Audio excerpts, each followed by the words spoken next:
아멘.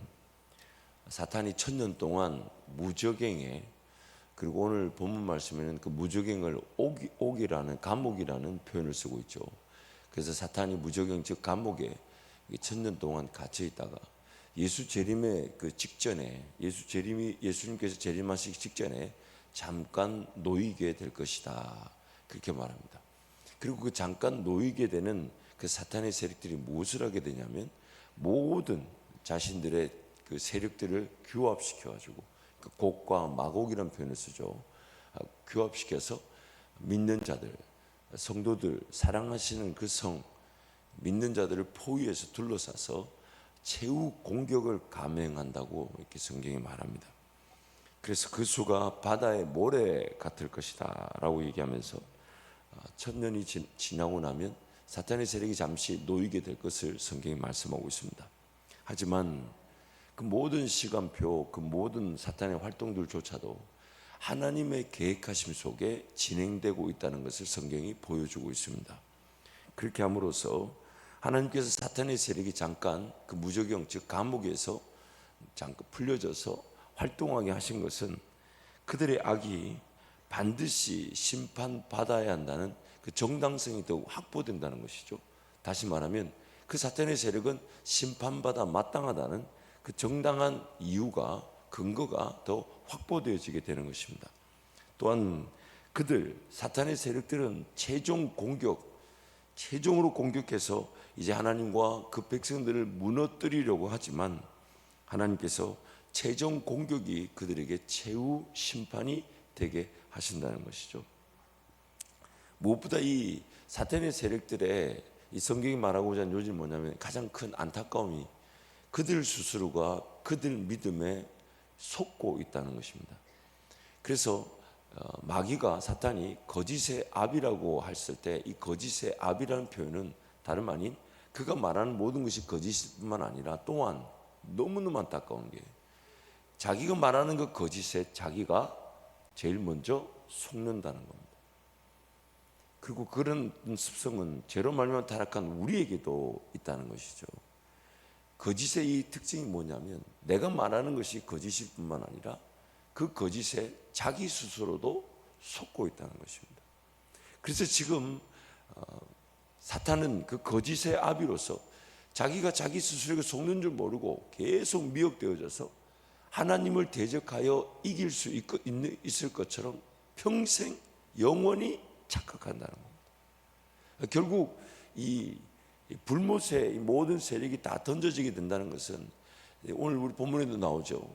그 사망에 갇힌 자들, 바다에 갇힌 자들, 음부에 갇힌 자들, 그들이 이 사망과 바다가 음부가 그 갇힌 자들을 내어줘서 그 불못에 다 던져질 뿐만 아니라 사망과 불못과 또 그 음부 자체도 이 불못에 다 던져지게 됩니다. 이 던져진다는 것은 어떤 지리적인 장소를 얘기하는 것이 아닌, 평생 자기네들 스스로가 불못에서 뜨거운 심판을 당하지만 그들은 하나님 그분을 이길 것인데 이기지 못한 것처럼 착각하며 그 어둠의 지배에 거하게 된다는 것을 뜻하죠. 그러니까 이 사탄의 세력의 가장 큰 문제가 뭐냐면, 자기네들 방법이 평생 하나님을 대적하여 이길 것처럼 착각하고 있다는 것입니다. 그래서 예수님이 죽으실 때 그렇게 자기네들이 승리한 것처럼 착각했죠. 그리고 그 예수님의 그 죽으심, 즉 자기네들이 성공한 것처럼 보였잖아요. 예수님을 따르는 자들을 추동시켜서 그들로 하여금 예수님을 배반하게 만들고, 그들이 예수님의 배반으로 예수님이 십자가에 달려 죽으셨으니 사탄의 세력에서 볼 때는 자신들이 승리한 것처럼 보였지만은 예수 그리스도는 죽음에 처해 있으실 수가 없으셨고 부활하셔야만 했으며, 부활하신 예수님은 오히려 하나님 보좌 우편에서 모든 세계를 다스리고 계셨죠. 그리고 그 다스림의 결과로 하늘에 있는 그 용의 세력들, 사탄의 세력들이 예수님의 그런 천사들과 싸워 이기지 못해서 땅으로 쫓겨나게 됐고, 마침내 예수님이 재림하시는 그날에 땅에서 성도들을 괴롭히고 성도들과 대치 상황 속에 성도들, 즉 할 수만 있다면 믿는 자들도 미혹시켜 하나님 그분의 손에서 떨어져 나가게끔 만들지만, 그래서 실질적으로 그렇게 떨어져 나가는 것처럼 보이는 제자, 가룟 유다와 같은 자들이 있을 수 있지만, 그러나 하나님은 그 사탄의 미혹 가운데 성도들을 끝까지 지켜내시고 마침내는 땅에서 대체하고 있는 사탄의 세력도 저 불못에 다 던져지게 된다고 성경이 말씀하는 것이죠. 그래서 이 사탄의 세력은 끝까지 그 자기 스스로에게 미혹되어 있는 겁니다. 하나님을 대적하여 싸워 이길처럼, 또한 하나님의 백성들이 무너지는 것처럼 보이니까 그들을 끝까지 무너뜨리려고, 그래서 이 성도들의 성과 사랑하시는 그 성을 둘러 진치고 최후 공격을 감행하게 되지만, 그들의 그 최후 공격, 그들 스스로가 함께 모인 자들에서 누가 악인들인지가 확실히 드러나게 되고, 하나님은 그들의 최후 공격을 최후 심판으로 만들어 버리신다는 것입니다. 그러기에 신자들은, 오늘 저와 여러분들은 그런 긴장감 속에 있습니다. 하나님은 모든 악들을 마침내 다 심판하실 것입니다. 근데 그 악들을 심판하실 때에 그 악이 무엇인지를 낱낱이 다 드러내십니다. 마치 하나님 그분께는 감추어져 있을 수 있는 게 하나도 없습니다. 그것이 하나님의 자녀들의 빛과 소금의 역할이든, 혹은 악인들의 모든 대적, 거절, 반역, 불순종, 제약이든 그걸 낱낱이 다 드러내십니다. 낱낱이 다 드러내셔서 그 모든 것들이 얼마나 더러운 것인지, 얼마나 악한 것인지, 그리고 얼마나 심판받아 마땅한 것인지, 그 제약들을 다 드러내시죠. 그래서 일일이 그 모든 것들을, 그 제약들이 자신들이 말하는 그 모든 더러운 것들, 자신들이 꿈꿀 수 있고 자신들이 계획할 수 있는 그 모든 것들을 다 일일이 쫙 감추어져 있게 하시고 다 드러내십니다. 그래서 천년이 지났을 때 예수 재림 전에 그 사탄의 세력들이 낱낱이 그 모든, 이제 최후, 자신들이 할 수 있는 최후 마지막까지 다 드러나게 하시죠. 그것을 심판하십니다. 그리고 이런 악의 세력들이, 그 모든 것들이 그 악의 세력으로 드러나게 될 때, 드러나는 그 모습 속에서 성도들은 환난을 당하는 것처럼 보이고, 핍박이 있고 박해가 있고 순교가 있을 수 있더라는 것이죠. 그래서 그 환난과 박해와 핍박과 순교가 결국 그 악의 세력들 앞에 굴복되어지는 것처럼 보이나, 하나님은 그 환난과 핍박과 박해와 순교 가운데 하나님 앞에 드려진 그 신원의 기도를 잊지 않고 계시고, 그 기도를 마침내 심판으로 이루어 주신다는 것입니다. 그렇기 때문에 오늘 우리의 삶 가운데는 그런 환난과 핍박과 박해와 순교가 있습니다.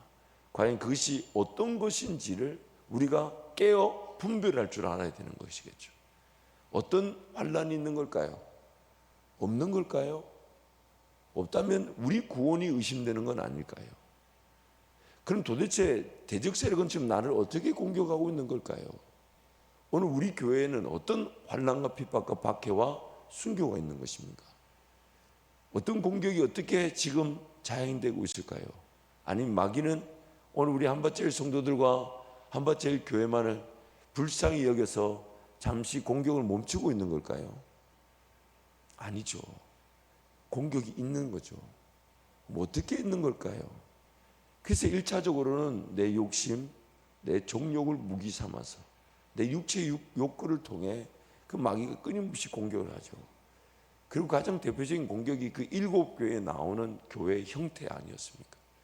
그 7교회에 나오는 교회 형태 중에 가장 오늘 현실적인 공격은 차갑지도 뜨겁지도 않은 채 예수님이 지금 문 밖에 서서 문을 두들기는데 그 문 열어주지 않은 채 그 내가 원하는 방식에서 내가 원하는 삶을 살려고 그것도 신앙이라는 것을 도구 삼아 살아가고 있진 않은지, 그 7개의 모습들을 우리가 다 적용해 보았지만 그 중에 가장 오늘 우리에게 공격 같지 않은 공격, 즉 기도하지 않고도 사라지게 하는 삶, 하나님 그분을 기다리지 않고서도 내가 먼저 걸어갈 수 있는 삶, 그래서 어느 순간 신앙 그 자체가 감격이 되고 감사되고 기쁨이 돼야 되는데, 그런 감사, 감격, 기쁨이 식어진데 식어진 줄 모른 채 그저 사라지는 삶, 차갑지도 뜨겁지도 않은 그 라오디게의 교회 모습이 오늘 우리의 모습일 수 있지 않냐.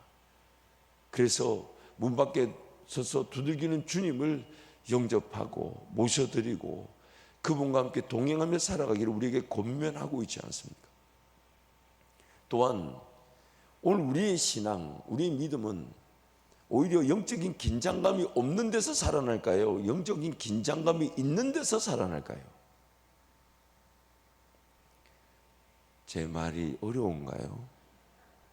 오늘 내 믿음은 영적인 긴장감이 있는 데서 살아날까요? 긴장감이 없는 데서 살아날까요?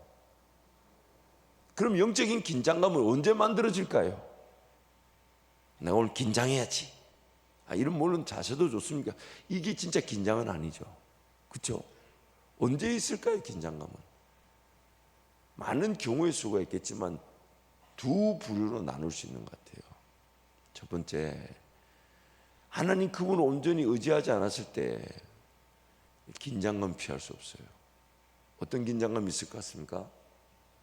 못 먹을 것 같고, 못 마실 것 같고, 못 입을 것 같죠. 삶이 안 될 것 같아요. 그래서 그 긴장감 때문에 너무 놀라운 것은 하나님을 의지하는 쪽으로 달려나오지 않고 그 긴장감은 세상 쪽으로 달려가게 만들더라고요. 더 열심히 살아야 되고, 더 최선을 다해 살아야 되고, 더 헌신해야 되고, 어디에요? 내 직장에, 내 일터에. 물론 그 최선, 헌신, 그 수고를 하지 말라는 게 아닙니다. 방향이 틀린 길에서, 이쪽 방향에서 헌신하고 수고하고 최선을 다해야 되는데 잘못된 방향에서 헌신하고 수고하고 최선을 다해요. 그게 틀린 거죠. 그게 지금 그 긴장감이 없지 않아요. 우리 삶에서는 긴장감 피할 수 없어요. 왜요? 안 살 수 없잖아. 또 누가 먹여줍니까? 내 삶을 누가 책임져 주나? 내 자식들 누가 돌보나? 원래 그 인생 자체는 긴장감을 피할 수 없어요. 그래서 그 긴장감으로 하나님께로 달려와야 되는데 지금 먹고 마시고 입는 문제가 왜 긴장감으로 나타난 줄 자세히 들여다보십시오. 하나님을 믿지 못해서 그렇습니다. 하나님을 믿지 못하다 보니까 삶에서 먹고 마시고 입는 문제가 긴장으로 왔고, 그러다 보니까 그 긴장이, 하나님을 믿지 못해서 온 긴장이 자연스럽게 세상을 더 열심히 사는 쪽으로 가게 만들어버립니다. 오늘 삶을 명확하게 봐야 돼요.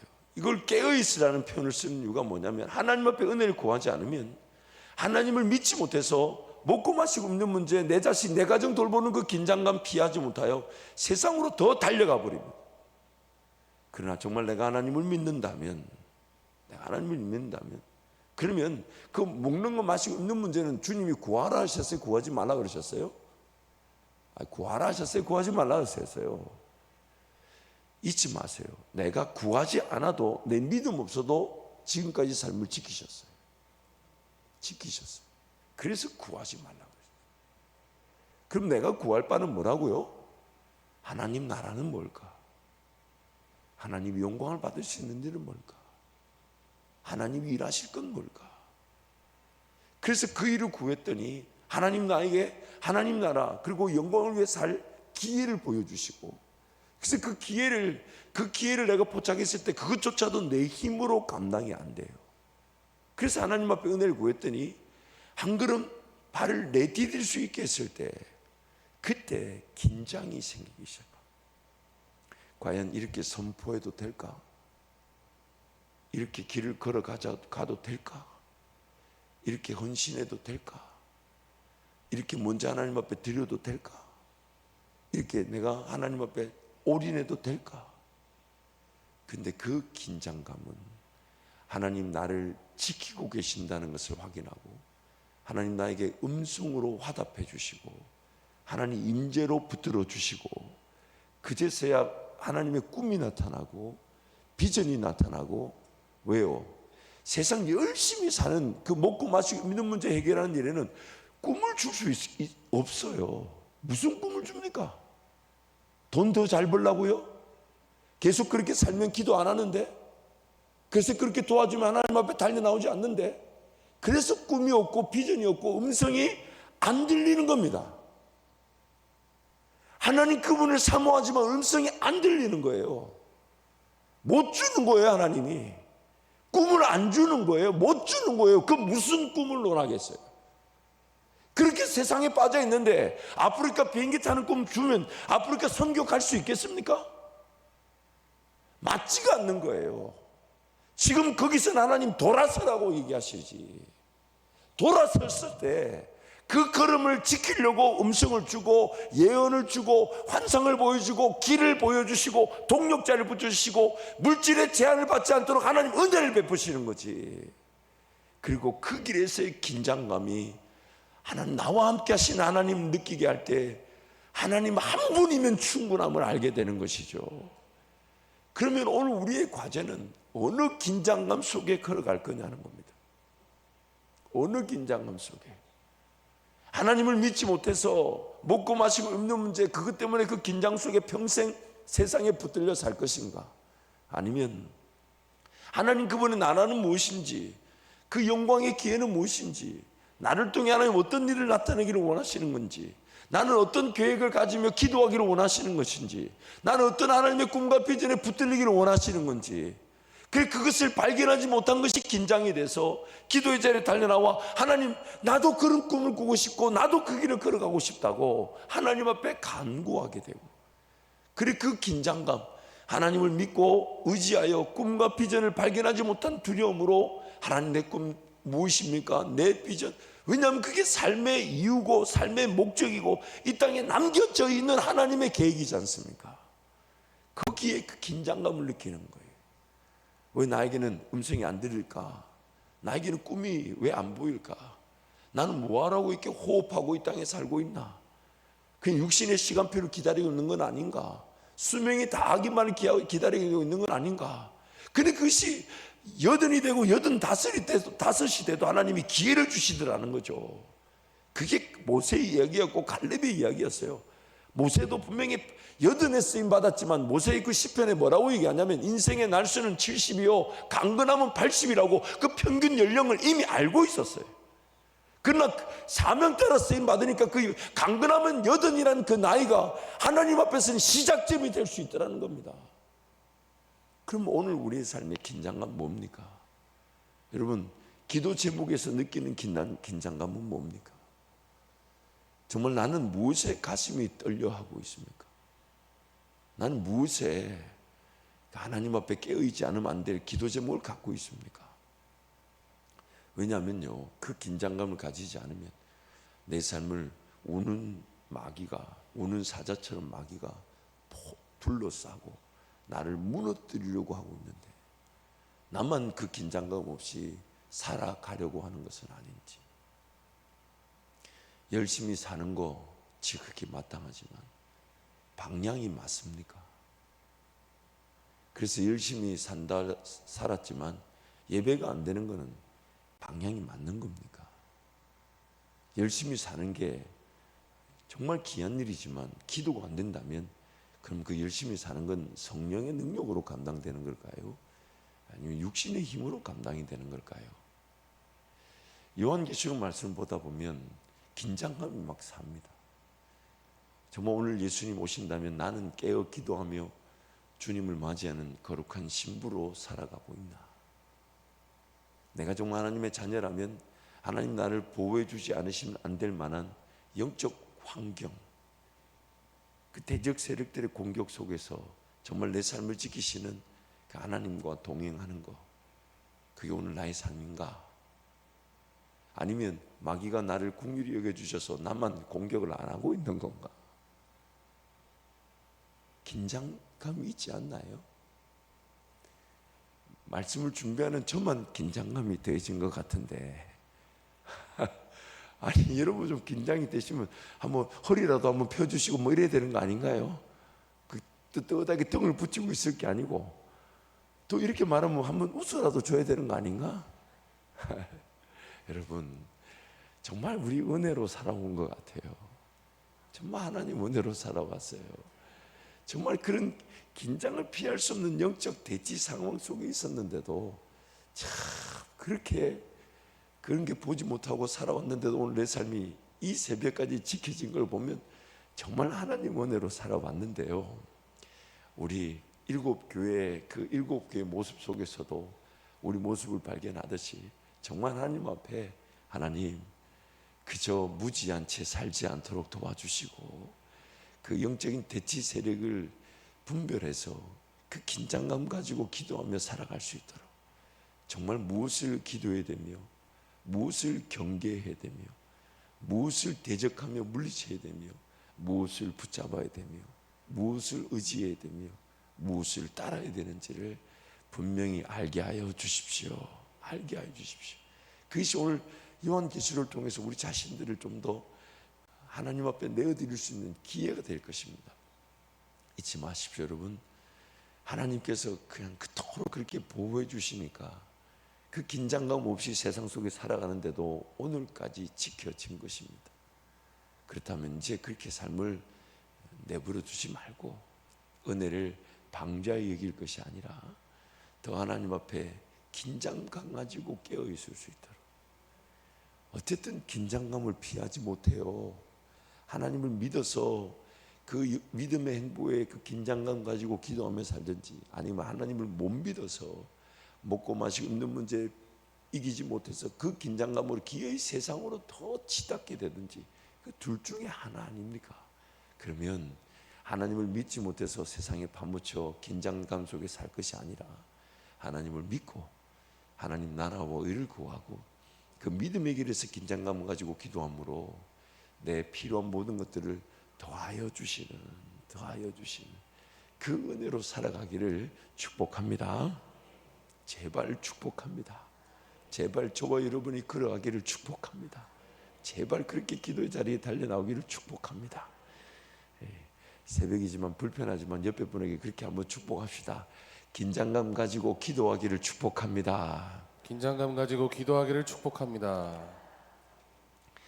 특별히 오늘 이제 이 일곱 대접 심판이 오늘 본문을 통해 이제 마무리되면서 이제 21장, 22장에서 그 새하늘과 새 땅이 임하게 될 예수님의 재림의 모습들을 우리에게 소개하고 있습니다. 그래서 일곱 인 심판, 일곱 나팔 심판, 또 일곱 대접 심판의 내용들이 이렇게 전개된 이 과정을 우리가 살펴보게 되었죠. 그래서 그 일곱 심판 시리즈가 세 개, 인, 나팔, 대접, 세 개 심판의 시리즈가 전개되는 구조를 보면 악의 세력들은 끝까지 자기 자신의 거짓과 속임수에 스스로 미혹되어서 하나님의 백성들과 심지어 하나님조차 이길 기회가 있는 것처럼 착각한다는 것이죠. 심판은 점점 더 확실해져 가고 분명해져 가는데 그들은 여전히 자신들이 어떤 기회를 가졌던 기회만 있으면 하나님을 대적하고 믿는 그 백성들을 무너뜨릴 것으로 착각하고 있다는 것입니다. 비록 신자들이 인내하며 하나님의 뜻을 기다리고 있어야 할 때가 있다 할지라도, 또 비록 신자들이 하나님의 그 정의와 공의의 심판이 만날 날까지 핍박과 박해와 환난과 순교가 있다고 할지라도 하나님은 오히려 신자들이 겪는 핍박과 박해와 환난과 순교를 악의 세력들을 심판한 근거로 삼으시는데, 악의 세력들은 자신들의 그런 심판받을 제목들이 더 늘어난다는 것을 전혀 모른다는 것이죠.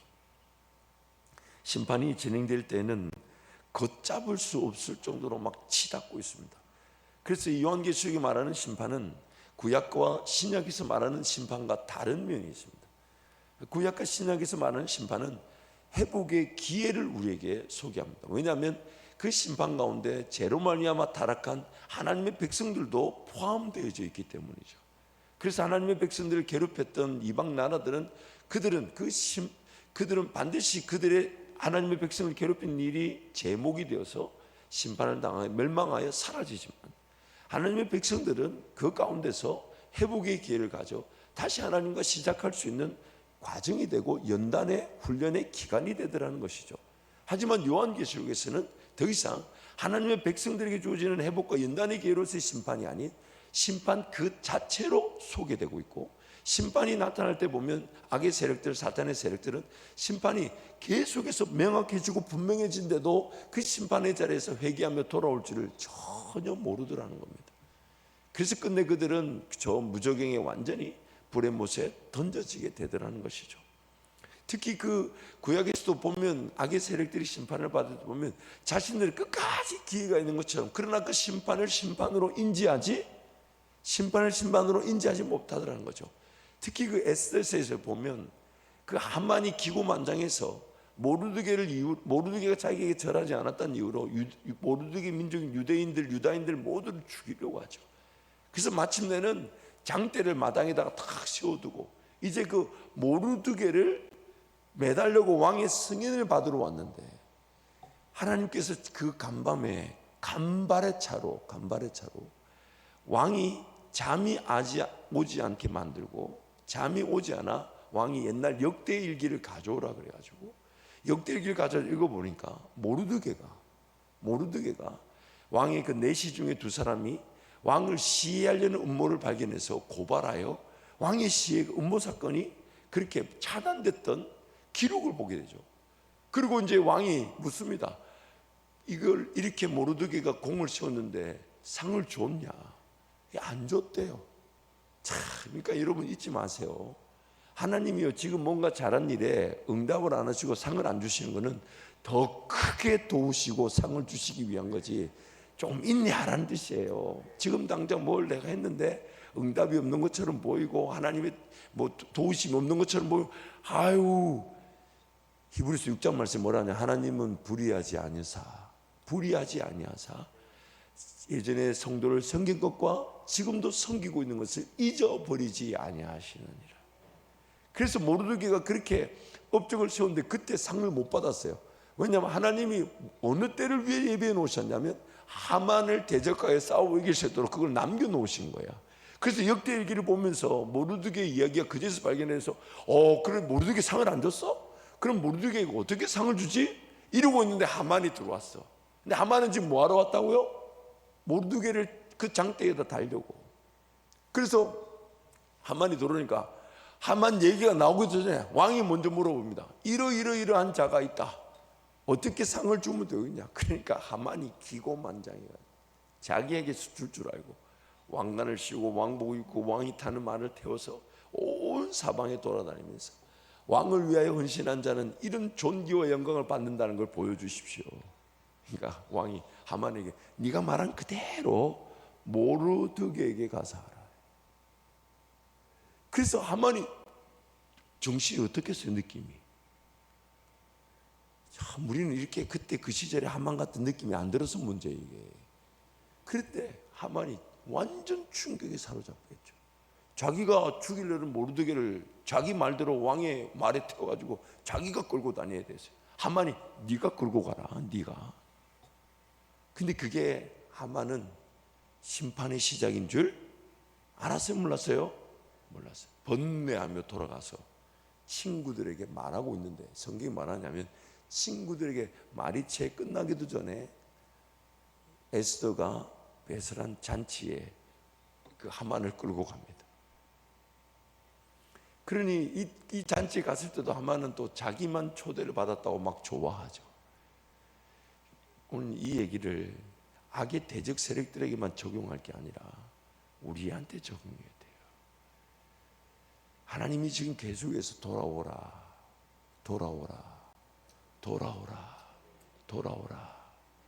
그런데 우리가 그게 경고인 줄 모를 수가 있다는 거예요.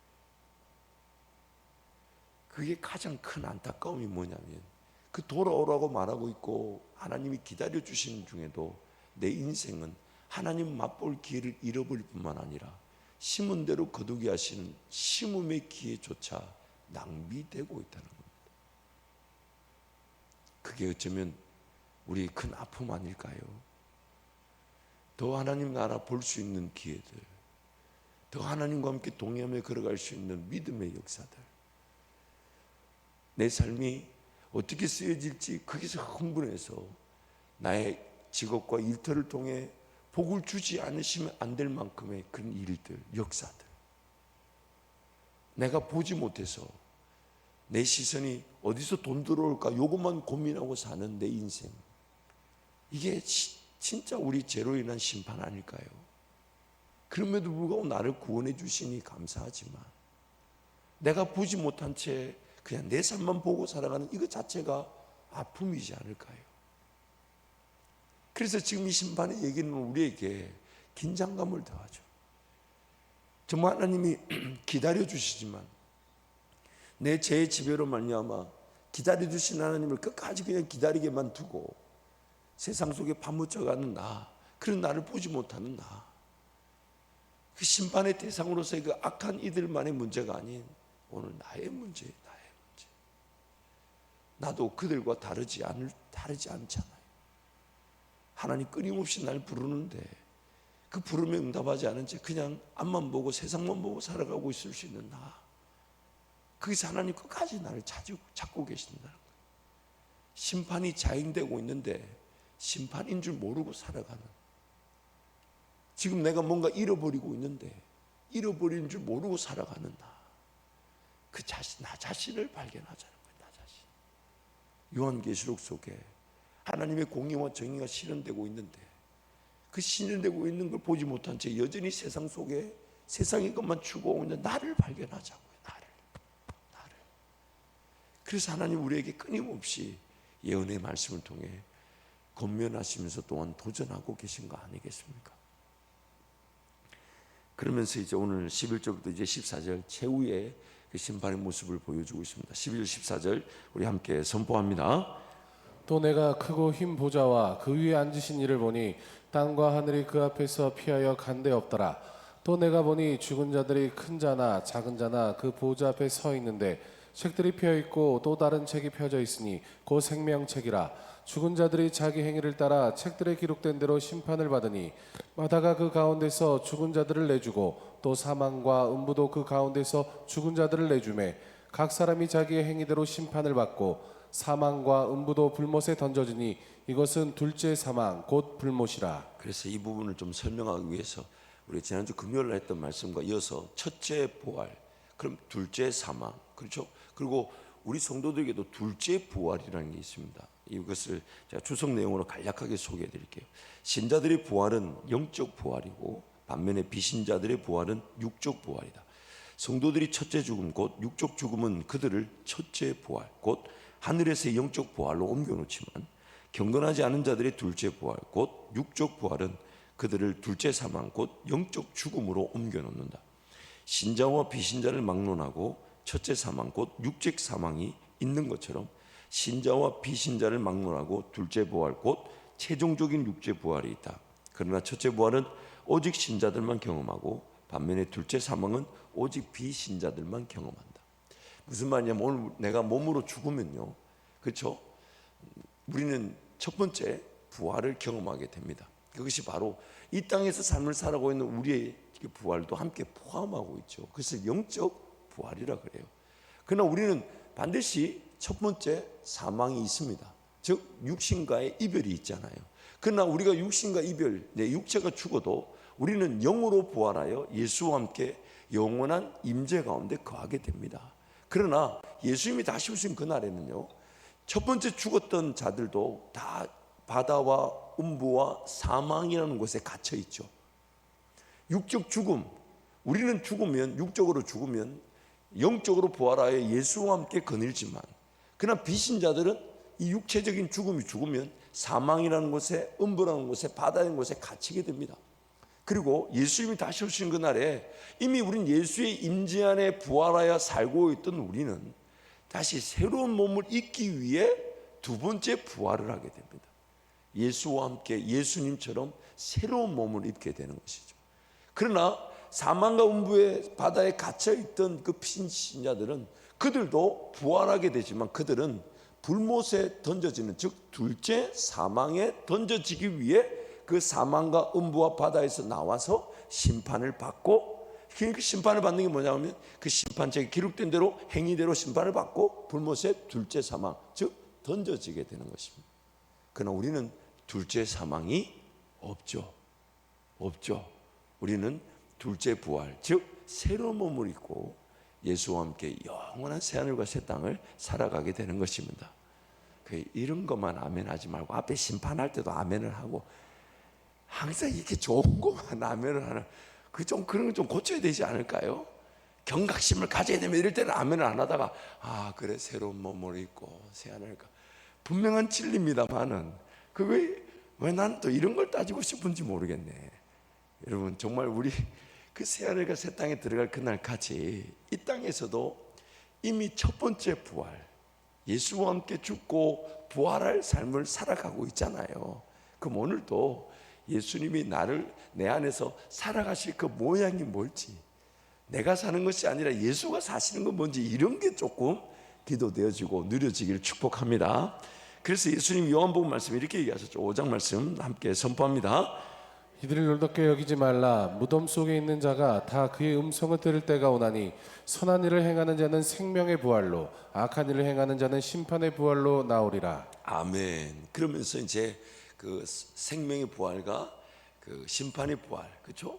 그렇게 있을 때 그때 이제 두 가지 근거를 가지고 그들을 이 심판한다, 판단하는 거죠. 그게 뭐냐면 악인들에게는 책들이 펴져 가지고 그 책들 속에서 그들의 행위가 일일이 심판되고, 의인들은 생명책에 이름이 기록된 것으로 그들은 영원한 천국에 들어간다는 것이죠. 그래서 이거를 이필장 교수의 이제 주석을 소개하면, 책들과 다른 책이라는 구별에 의해 불신자들은 그들의 행위들에 근거하여 심판을 받지만, 신자들은 생명책에 기록된 이름에 근거하여 은혜로 주어진 하나님의 선물로서 구원을 얻는다. 이렇게 성경이 말씀하는 겁니다. 그래서 13절 14절 말씀 우리 한 번 더 선포합니다. 바다가 그 가운데서 죽은 자들을 내주고 또 사망과 음부도 그 가운데서 죽은 자들을 내주매 각 사람이 자기 행위대로 심판을 받고 사망과 음부도 불못에 던져지니 이것은 둘째 사망 곧 불못이라. 그래서 이필장 교수의 주석을 하나 더 소개할게요. 옛 시대를 압도하던 사망이 인간을 지배하는 시대는 이제 막을 내리고 그 자리를 새 창조의 생명에게 내주게 되었다는 것이다. 사망과 음부에 있던 자들은 일시적 속박의 장소인 사망과 음부에서 이제 영원한 속박의 장소로 옮겨진 것이다.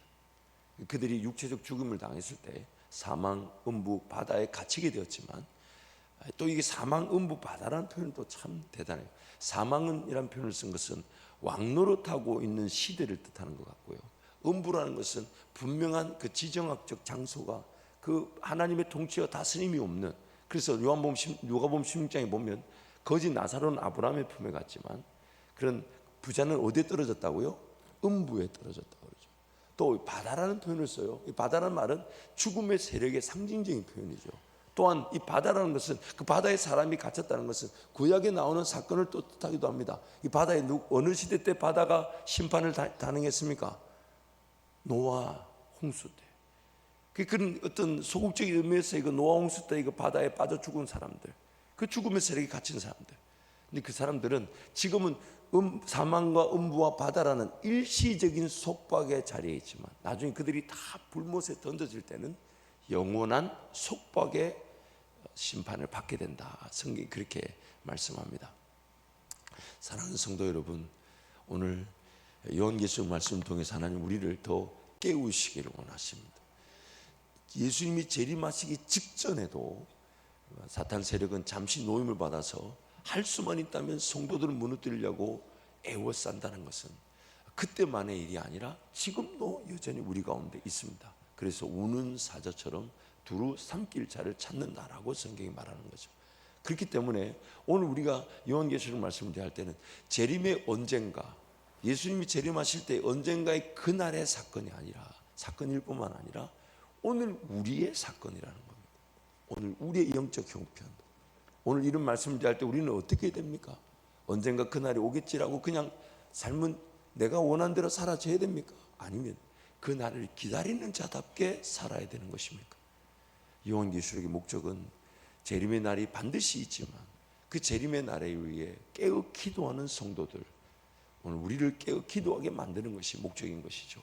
그래서 날마다 기도의 자리에서 주님과 동행하는 주의 백성들이 되시기를 축복합니다. 우리 함께 찬송하겠습니다.